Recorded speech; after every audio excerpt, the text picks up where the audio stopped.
Good afternoon, Facebook. I'm Clint. We are coming to you guys today. I don't even know what episode this is, guys. Do you have any idea? 26th, 27th. I think it's 27. 27? Okay. So I want to make sure we're right on the correct page. It took a second to link when I did it on Sunday. Okay.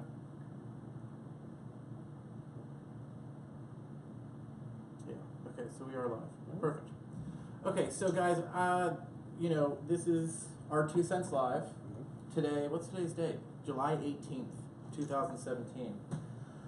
We're coming to you from a different location at our office, guys. We literally rearrange furniture all the time. So that's one of the exciting things about our office is that All the time. sometimes we'll rearrange furniture and move it around, and then it all gets back to the same spot again. That happened once last We year. have to fill it with spackling and then cover it with touch-up paint if we do something on the walls. It happens a lot. Yeah. So, but on an exciting note, you're actually looking out into our main lobby area.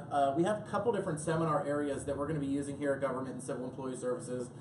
And we actually started construction downstairs this morning, right? Yeah. So the exciting part about that, guys, is that eventually we're not going to have to move around every day. So, Wow. You yeah, say that now. within reason. I'm Right. sure we'll find something else. Things to do. constantly change. Right. You say that now. Yeah. So, guys, it's summer. It's in the middle of summer. I know, everyone's probably going on vacation. I know a lot of people are taking time off now, and it's in the middle of the summer. Game of Thrones just started. It did.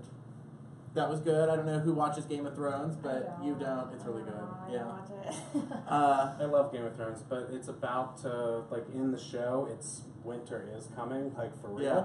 So it's weird that it's debuting in the summer when it's a Winter winter type show. Yeah, But I think that's I weird, love too. the show. So one of the things that we wanted to talk to you guys today about with Government and Civil Employee Services is really about how we got to here, right? So we've been doing this. Galen, you started working with federal employees full-time when we moved back from Florida, and that was in what year? 2009. Okay. And you worked in insurance before that since what, like 2006 or 7? 2007, I became a national marketer for long-term care, and I would find agents to sell product, and explain long-term care and how long-term care works and things like that. More of the office and less of the out front with the individuals. I liked it.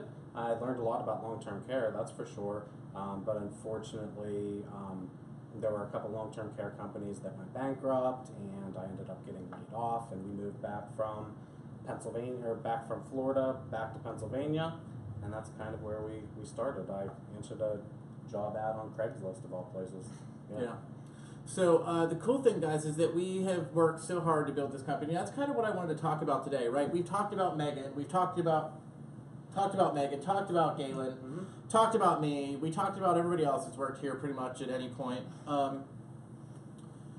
And so now, today, I actually wanted to talk about the company itself because we have come a long way. And, excuse me, I don't think a lot of people really understand all of the stuff that we've done to get to here. And that's why, Megan, I wanted you actually to kind of grill us and ask us questions about things or what it was like before you started, because we put a lot of systems in place since you started, right? Right. So I figured you would probably be the one that would have the most questions. I'll tell you that I will say this is I don't know how you guys did it with like just you two. You know, starting out just very busy. There's a lot involved. Time consuming. It takes determination, passion. So like where did you I guess find that motivation to keep going? Because I'm sure you stumbled.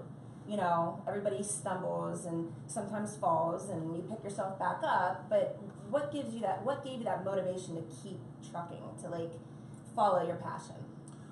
Well, I would think that, so some of the cool things is that there's been so many changes over the years, right? And the passion, I think that would mostly come from the beginning. You were the one that had the passion for federal employees because you started doing this before I started working with you, before we started Government and Civil Employee Services. So you were doing that for like, what, 8 months, a year almost? Yeah, it was whenever you got laid off from the restaurant in Fox Chapel. That's whenever you started on. Before that, I worked with a company that I answered an ad off Craigslist, and I would call and set my own appointments. And when I would call, people, didn't love the idea to have an appointment, but I knew what I was doing was good because everybody that I met with kept on saying, we need something like this. We don't have anything like this. And that's where all of this kind of developed. It was the fact that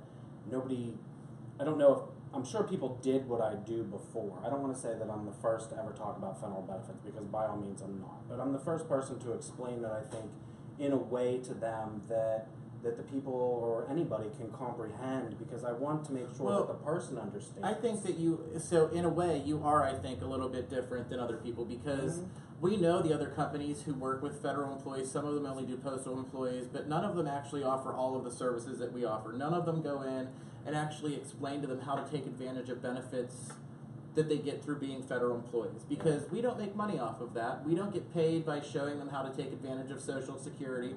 We don't get paid by driving for 3 hours in one direction to show somebody how to fill out their retirement paperwork, So I think that that's why we've been so successful is because we do go above and beyond to do stuff for people, and it does help them, right? And I think that that's the goal, and that's the reason why I think that we have been so passionate about this because you wanted to do it to help people. Yeah, I mean, the ultimate goal is to help people. I mean, last week alone, I sat down with somebody, they were a newer employee, they were thrown a big, looks like a stereo manual book, thrown at them and say, figure out your benefits, and I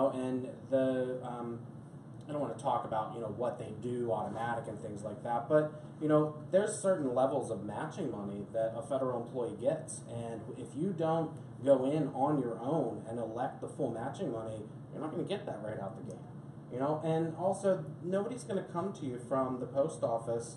And, if say we're talking about a postal employee, a postmaster sometimes will come into the office. I've heard a story or two about somebody coming new into an office and talking about, oh, well, we have this Roth IRA option now. It's fantastic, and that's great. And it's great to talk about. Don't get me wrong. And people should know about all these products and all the options. But just because a person is a supervisor does not mean they should be giving you advice, by any means. And that is kind of how I developed into this because, you need that full matching money, you need to get the proper advice, and you need to know, who somebody to turn to. Well, I think really that's the reason everyone keeps calling us back because we're still there, we're still working with federal employees. So, Megan, do you remember, I don't know if you know, right, before, everyone would say, oh, well, this is a scam, right? And that was such a common thing that we would hear. Do you hear that you probably don't hear that much anymore. Not anymore. I mean, I can count on one hand the times I've heard that since I've started with you guys, but you've worked for years building this, and that's, I think, the reason why we're here. And that's why I want to talk about, we have this office, we have this new space, we're doing your Q&A on Sunday nights at 9, and I feel like the company itself is its own entity. So, from the time you started, right, years ago, until today, what are some of, I guess, milestones? Like, you've had to have at least, several awesome milestones that once you reach, you're like, wow, like, what's next? Or, so, I already kind of thought about this, right? Let's start at the very beginning. The first milestone would be whenever we created our logo and started the company. Yeah. Right? How did you come up with the logo? So I know you're good at that kind of, you guys are creative. But so we just had this idea in our head of it being a coin, kind of, I think. And we wanted the globe to come, because we're not going to be like international. Logo. We're going to be, logo, just like that. Yeah. So to spin. Right. We wanted the wording to spin. That's all I really wanted. Well, I imagine like a quarter spinning, and that being our logo, like change or something spinning back and forth. But then we never actually got a cartoon made. We just made the logo and got super busy. So actually, it was my server. I don't know if you're still watching. Patrick Saunders was my server at Walnut Grove and Fox Chapel. I was a GM before Walnut Grove at a restaurant in Pittsburgh, and Patrick Saunders was my server, and he made it. Oh, wow. Yeah. So that would have been the first milestone. And filing the paperwork to actually confirm the company that, you know, we opened with the logo, not just the people that trained me. But I think the first milestone would be going in, selling, doing well enough for people to say, hey, do you guys want to try this on your own? I think that might be a good milestone. To get to the point to make a logo is pretty Yeah. pretty Well, I good. mean, at that point, you were already doing it for a year. About a year. And then I got laid off from Walnut Grove because every 2 years I'd get laid off from restaurants for some reason. So Galen says, "Oh, do you want to like start working for me?" Okay, I said sure. So I came in and I just started setting his appointments. And at that time, I didn't even really know what we were doing other than, hey, let's do this, right? That brings us into the Sunday nights too, because the Sunday nights would be before you came in. That's when I would call and set appointments. Yeah. I mean, the schedule that I had, I was running and meeting with clients, but through the daytime up until maybe 9 o'clock at night, and then driving home from the distance wherever I was. I didn't have time to set appointments through the day, and I was doing it on my own. At one point, we had, you know, a call center that was calling and doing the appointments. But when Clinton came on board, it took a whole big, you know, stack of pile of paperwork that I had to do. Not just paperwork, but calling and talking to the people. But it's fantastic. So to those restaurant owners who laid me off, take that. Right? That's so funny. So I do love restaurants though, because I think restaurants really taught me a lot and caught me to this place and taught me how to do this place. We've talked about We that did talk before. about We that. talk about that a Yeah. lot because it does relate. Yeah. And it's a good way to like, I guess just kind of like understand the process and how it's supposed to work in-house, kind of, you know, amongst us. Yeah, how it As a team. it is like a restaurant. Like if you're kind of the hostess and the kitchen, and you're the server, and you know, there's all these different pieces. It's actually really cool. I think restaurants actually don't knock it. Although I don't like them, I do like restaurants, right? How about So that was the first milestone. We're saying the logo. yeah? So that was right. Well, logo and starting the company. Okay. Second milestone. What do you think it would be? I kind of know. I have an idea of what I would say it is. What year do you think it is? 2012.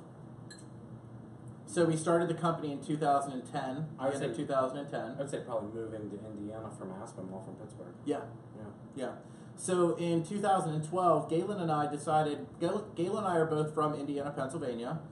Indiana, Pennsylvania is very centrally located in the state of Pennsylvania. Both of our families are from here. So we wanted to actually move back to be a little bit closer to our families. They're probably watching, so that was a good decision. Right? So, by the way, guys, if we have a viewer, if anybody chimes in, please chime in while you guys are watching, because I see some people do pop in and some people pop out. We are going to start doing our 2 cents live for 30 minutes. That way it gives you guys a little bit more time to actually talk to us, you know? So they're now half-hour episodes, not including commercials. Right. So if you're interested in making a paid advertisement, my email, right? Or to sponsor us, you know. Right. Yeah. That's funny. So moving to Indiana. Yeah. Indiana. Yeah. Okay. So at that time, whenever we moved to Indiana, we were still, I don't think that we were still full force, like all wheels ahead, right? Like we still stumbled at that point, and we were working out of our house, right? Yeah. I mean, well, in Aspinwall, we were working actually out of a kitchen nook. So in that kitchen nook, to move to Indiana, to actually get an office in the house dedicated to the office and Yeah. the space for the office, that was a big milestone. For a long time, you were setting appointments in in the bedroom, at the office bedroom, and then it was in the guest room for a while. But whenever we moved to Indiana, we had a dedicated office space, and we were actually having clients into our house at that point. Oh wow. Yeah. I didn't know that. See, Yeah. I didn't know that. Yeah. So, third milestone. Third milestone. Moving to Indiana. No, Indiana. third In Indiana. Third is next. Third. Basement door, by the way. Construction. So construction's going on downstairs, by the way, guys. So that alarm that you heard was them opening up the basement door. Third milestone would have been opening the office in Luzerne Mines and going to Prudential. That's kind of the same one because it happened at the same time. I mean, at the exact same time, kind of. So if anybody hasn't read the history, which there's probably like maybe two of you, and it's one of you is the person that wrote it. The history for government and civil employee services, the bio is on our website, right? So we started in 2010. We moved our office to Indiana, Pennsylvania from Aspinwall and Pittsburgh in 2012.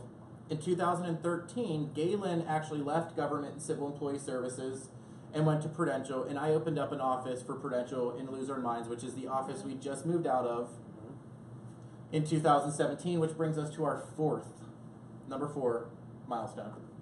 Although I guess leaving Prudential and coming back would be number 4. Yes. We went to Prudential. We had a lot of education. Unfortunately, that was one of those growing pains that we had to get through as people to learn process and things like that. And that was one of the things I was going to ask you is, you know, what was one of the biggest obstacles? I'm sure there were many. I mean, that's life. Yeah. So, you know, but honestly, this is crazy. So I think one of the biggest obstacles that we probably had was the ability for me and Galen to figure out how to work together. So we're together all the time. We see each other constantly, right? In the very beginning, I was going to be an agent just like Galen and go out and meet with people and sit down with people and talk to them about their benefits and retirement. And it took us a while to figure out that that was not my strong point. That's not what I want to do. So I think that was probably one of our biggest growing pains, to figure out what our roles were and how we could be most effective, which I think it's actually taken me years. You have to play off people's strengths. Well, it's different too, because I mean, the relationship within the workplace, it has to be different than, you know, like a friendship or whatever, and that is sometimes tough to like. One thing you'll never see is me yelling at Galen in the office, or vice versa. You know, 100% professional. We would never do that in front of people. Never ever. So that was probably one of the biggest things that we had to overcome. But it took us a while to figure out that a lot of agents doesn't necessarily mean growth.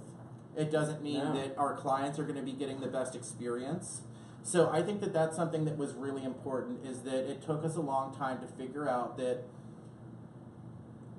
you have to really, really trust that other agent. Whoever it is that we're sending out to meet with federal employees, we have to make sure that that person, no matter what, is going to be doing the absolute best thing they can for that client, you know? And it took us a while to figure out that we couldn't add 6 agents in a month. It didn't work when we went to Prudential and had all those agents. It worked whenever we came back and we concentrated on Galen spending time with each and every client that he sits down with. You know, because it is a long process. It doesn't happen in an hour. No. Well, sometimes. I mean, if you're in a process and you're working with us as a company and you as our client, I mean, it's, to me, a lifelong type of commitment. You know, an hour maybe initially, and maybe when I come back too. There might be a 3-hour night that we sit down and go over paperwork. I mean, we never really know time frame wise how long until I know the situation, but you know, it's an hour to an hour and a half is average time, I would say. And then the retirement, you know, with the paperwork and the processing time, those appointments are more, you know, 3.5 hours. It depends on how in depth of an appointment we're going to talk about, because a lot of people want help filling out that big blue retirement book. So, you know, while I can do it, you know, and I don't mind doing it by any means, it is name, social, date of birth, over and over and over and over and over. So, I mean, it has to go everywhere 20, 30 times, the same information. So when you're writing it down like that, it takes a little bit of time. And one thing I've learned, or I've noticed, whatever, observed, is that it's quality over quantity. You know, it's the quality of work. It's the. It is. Counts. It really is. I think that going back to that idea that people used to say scam, right? For good reason, because there are, without a doubt, companies who will come into an area, who will leave an area and never come back to it, who will come in and sell everyone the same life insurance policy. You have that in every industry, though. I mean, you have people walking around with Penella uniforms on. Right. You know, there's really no... if you have a brain, you're either going to use it for good or bad. And, you know, you can have some pretty intelligent, smart people that, you know, like to scam. So, I mean, so Galen, are you a good witch or a bad witch? I'm a good witch. A good witch, right? I'm not a witch at all, right? Right. That's the answer. That's the Right? answer. That's the answer. You're the Munchkin. Right. Yeah. The Munchkin. That's Vanilla. funny. Yeah. Yeah. So, what time is it right now? It is 2:18. Guys, listen, still, if you're watching, tune in. I see we do have a couple viewers, so I want to make sure that we get the chance. If you have any questions, we want you guys to tune in throughout these broadcasts. We're going to draw them out a little bit longer. That way you guys get to tune in while we're live. Also, we still have Sunday coming up, so you're still going to be going live on Sunday nights at 9. I am. I have to pick a different dog. Puff is a little... She was perfect, and she sat there, but I know that she had this little terrified look on her face, and I didn't want her to be like, she's like, what's going on? And the treats were okay for a little bit, but, you know, well, I think Spot maybe. Needless to say, those treats are like 8 months old. So, it needs a little work, but I mean, just like the appointment setting started for me on Sunday, I think that Sundays I'm going to commit to this and keep on going because people have questions. I might start doing topics or something like that. Like this week we're going to do furs. This week we're going to talk about the TSP and ask these questions. But I have to find something to occupy my time for a half an hour if there aren't questions. So I'm going to get a little creative with it, but I'm definitely going to keep on going. I think that's great because I get so many people that want to talk to you. You know, they have questions or they have concerns or, you know, they're just confused. And you might have already, you know, met with them, but they want to talk. They want to talk to you, you know, and you're busy. Like you're not always available for phone calls or lengthy conversations. That's kind of where I come in and help you out. But that forum, I think, will be great because that is a chance for, you know, people to come directly to you. Yeah, everybody ask any question they want. Yeah, it's great. So, what was our last milestone that we were on? We were on number 4. Prudential leaving there. Prudential So that took a while. I think that's actually another milestone. Leaving government and civil employee services and going to Prudential was one. Leaving them and coming back was another one. Yes. I want to say we had like a 5-month gap, right? And then you started. Because we left Prudential in May of 2015, and you started in January of 2016. So you came right after that. So it was, we clawed ourselves tooth and nail out of Prudential, right? Because it was so horrible. Prudential has good insurance. I like Prudential insurance. I would never bash them. But it is very hard to navigate the customer service that they have, and that's because they're a large company. I don't want to bash them by any means, but I had my first, like, eye-opening look at, you know, what happens when your agent isn't there anymore type of thing. And the biggest thing that was hard for me is the fact that, you know, a policy holder of an insurance company that doesn't have an agent anymore is called an orphan. And I hate the word orphan because you don't have anybody to rely on, nobody to go to, anything like that. So to me, all I wanted to say was, you know, the orphanage is open, let's bring all the people in and figure out, you know, how it needs done. But it's like you have to go through this step and this step and this step to help this person. When I'm like, no, you can go right direct and help that person. Right. So unfortunately, we had to part ways. Great insurance, just that's about it. Yeah. You know what it's like working with our partner companies and the companies that we use. It was, so take all of those companies and wrap them into one, and then no one knows what they're doing. It was...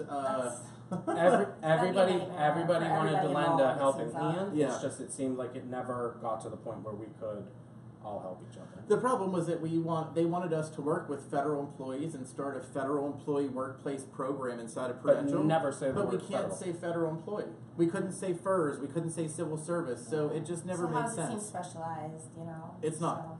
Which, you know, that's one of the things that I think that is something that probably people don't talk about, right? Think about this way, right? There are so many people. There are so many different pensions. There are so many different benefit plans. There are so many different types of employees, okay? Yeah. We're almost to a point as a country or as people that you should have somebody specialized who understands your benefits and pension. So think about that. If you have someone that's sitting down with you helping you plan your retirement and they're only going after your bank accounts or your 401k or your TSP, whatever it is that they're doing. Or if it's like your little nephew Timmy that's just started working at a company, you don't need to buy a policy from him. Timmy might not be the best choice for you maybe for not retirement. Timmy, but right? yeah, I mean, it needs to be specialized. Nephew Timmy is different than niece Megan. Yeah. Well, nephew Timmy or niece joking. Megan is completely fine to work with if they will tell you what your pension is specifically and not be like, oh, well, insurance. Right. You know, so, I mean, it's the whole... I know. It's the retirement to the workforce. We have to work and we have to learn our career and our craft, and then we retire. And when that person that is so knowledgeable retires, you're relying back on the beginning of the workforce, the people that are just learning again. Right. So I think that it's just the whole process, you know? You just got to keep up with everything. So we moved here after. Yeah. That would be the last. So then the last milestone. Well, no, actually, I think you would actually be another milestone whenever you started. I think that in between the time that we left M&O Marketing and where we're at now, you started too. Or the time that we left Prudential and we came to where we're at now. So whenever we did that, there was a whole 5 months after we left Prudential that we had to get our contracting set up, because we work with all of these partner companies and we work with top companies that provide benefits for federal employees, right? So I'm trying to work the camera at the same time and talk and everything. Yeah. So whenever we left Prudential, there was 5 months. It took a while to get the contracting and everything set back up, but it was so easy. It was going from a place where you had to work all the time and not be productive to being able to work hard and get stuff done at the same time. You know what I mean? Because we have a lot going on. We're in a lot of different places. We're involved in a bunch of different programs, and I think some of those we've started since you've been here. Yeah, right? I think there's been a lot that has changed since I started in the past year and a half. I could probably list, several milestones that I would view as milestones. Go ahead. Let's hear them. Well, one is... You really want me to know? Yeah, let's go. Well, one would be moving here. Yeah, moving here. For me, obtaining my license and just understanding and really becoming an integral part of the company, which allowed you to grow even more, freeing up more of your time, having another person that you can trust and train and that has the same, develop the same passion. More furniture. We kept adding more furniture. Seminars and the workshops. There's also the, what else? There's the seminars, you got your license, birthday cards we started. Just, I think, more touching the newsletter, the email. I mean, there's so many different things that we have. Our 2 Cents Live is new for this year. We had a very big technology upgrade, for sure. The car wrap, signs, all our signs, the Chamber of Commerce. The new LLC, the Chamber of Commerce. Yeah, I signed paperwork this morning for the new company, so we have 3 companies now. I mean, a lot has really moved. Yeah. So guys, I don't want to tell you, we do have some more exciting news coming up too. We started construction on our basement. We're going to have some exciting news to share with you guys. I'm not going to share too much right now, but we will be sharing some other news with you guys later. So we have 3 more minutes. Do either of you have any exciting things to share with anyone? I think I was just going to ask one last question. Oh, yeah, sorry. Was for people, I mean, because you would consider there's a lot of people out there that have that goal or that dream to start their own business. What could you tell them as far as your piece of advice? Just do it. I mean, I don't think if you want to start a business and you think about it too much, you're just going to think about it and never do it. I think it's important to have an end goal in your head and just work really, really hard to get to that end goal and not stop until you get it, because you're right. There are a lot of people out there that want businesses or want to be a business owner, and there's also a lot of businesses that you see for rent and for sale signs, like out in the communities. So if anybody has anything that they think they want to do in life, get out there and do it. You know, Yeah. nothing is stopping you. Absolutely nothing. Mine would be to work hard. Karma comes back to you, so have good karma and treat people nice. And my third one would be to make sure you have a good product, right? Don't start. What is it in the? What is that show? Not Modern Family. The other one. The Hex. The middle? The Middle. Mhm. Yeah. So in the middle, have you watched the show? No, I don't watch I know you don't I watch don't TV, watch right? So I in the really middle, don't. I don't have time. in the middle, he starts a company where they put. The diaper. You would actually like this. They put helmets of Competitors, football teams for the teams babies to inside have of diapers. diapers for the babies. So they print diapers really? where it's a white diaper, but the helmet of your competitor's team is printed on the inside. So your baby literally okay. takes a crap on the helmet of your Oh, wow. competitor's team. They have some pretty Well, so you creative like that ones. idea, but that was a I bad do. idea in the show, right? I mean, it was a bad idea, but I'm Yeah. just sitting here thinking, like, Right? What could we do with that? do they sell, like, cowboy ones? or Right? Yeah, yeah. Patriot ones? Yeah. Are those football teams? They are. Okay. Ones that I don't like. Right? That's funny. So I do notice my hair sticking up a little bit in the back whenever I turn my head and look at you, but that's okay. That's fun. So, guys, our 2 Cents Live is over for today. We have like another minute. I just want to thank you guys all for Our search. our search. I want to thank you guys all for coming in. It's been an awesome day. Have a great summer. I mean, We go from there. enjoy yourselves. We'll see you guys Sunday. next week. We have some good stuff coming up next week. And also on Sunday, listen, guys, Sunday nights at 9, Galen is going to be going live and introducing a different dog every week. I might start knitting. I don't know. Yeah, We'll figure we'll call it Something. I still want to call it the nitty gritty with Galen and just have you knitting. That would be good. Maybe. All right. Bye, Thanks, guys. Thanks for being here, Megan. Thanks, man. Thanks for being here, Galen. Thanks. See you Thanks guys. for coming, bud. See ya.